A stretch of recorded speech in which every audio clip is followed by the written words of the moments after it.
Good morning, everyone. We're back again. We are 1 week into January, already into the new year.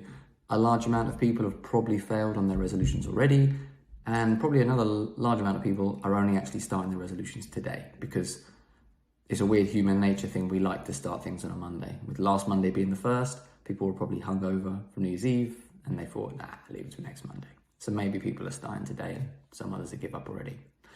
So how can you make sure you keep your resolutions? The first thing you want to do is make sure you're setting realistic goals. Far too many people just set crazy goals that they've no hope of keeping.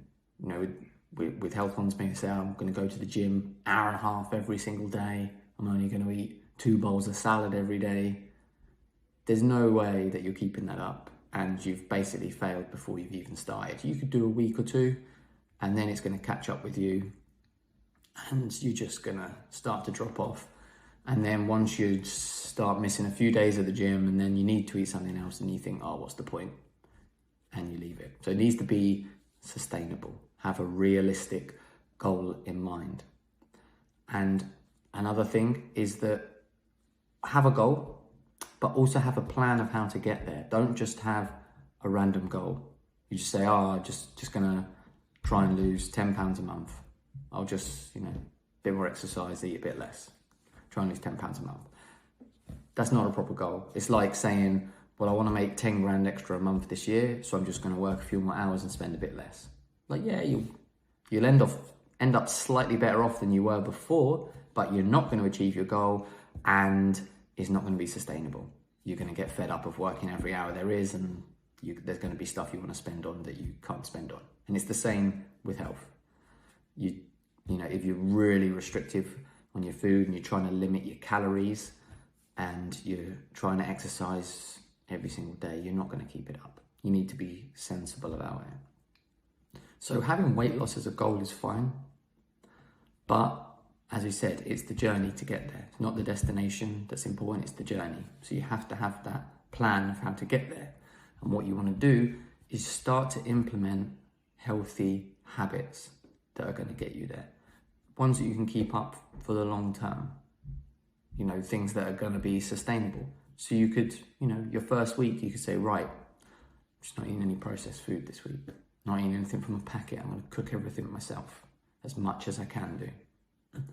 And there may be a few days where you can't quite manage that and you have a few packaged things and you say, okay, well, next week I'm going to slightly improve on that.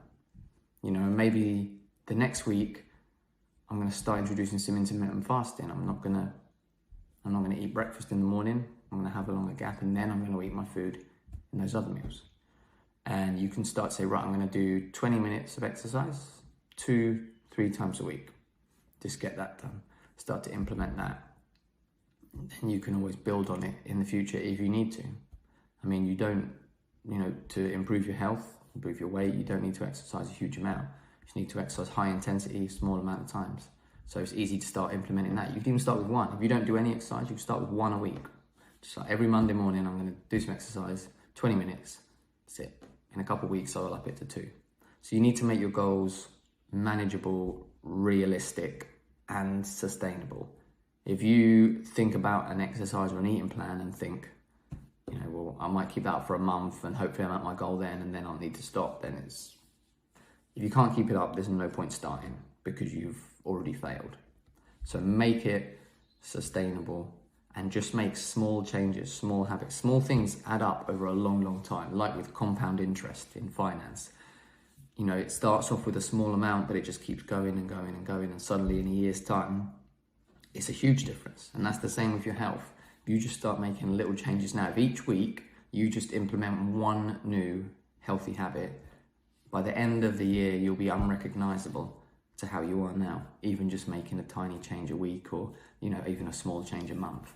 So be realistic with your goals for the new year and make sure it's things that you can stick to. And that would apply to everything. I'm talking from a health perspective, being a health coach, but that applies to everything. If it is a financial goal you have this year, still be realistic and have a plan of how you're going to get there. Too many people get to New Year's, they make wild New Year's resolutions. of, I want to lose this much weight, I want to make this much money, I want to do this and this, and they have no plan to get there. The plan is the important part. A goal is fine, but the plan is the important part. A goal without a plan is just a dream that you'll never achieve. Okay, you want a goal and you want a plan. And the plan needs to be the most important bit, because the goal should just be a stepping stone, not an end goal. The other issue people have is maybe they want to lose a certain amount of weight, and maybe they go full out for 2 months and they lose that amount of weight. Do they then carry on with being healthy and the habits that got them there? No. They go back to normal, say, yes, I've achieved my weight, I don't need to do it anymore. So a goal should be a stepping stone. So it's, once you get there, okay, then we set our next goal. Don't have it as an end goal, because then, again, you're going to give up. It needs to be long term. So have them as stepping stones. And weight can be used as a goal. We use it as a measurement for our clients, but you don't want to be too obsessed with weight. If you're looking to improve your health, there's a lot more factors to take in than just weight.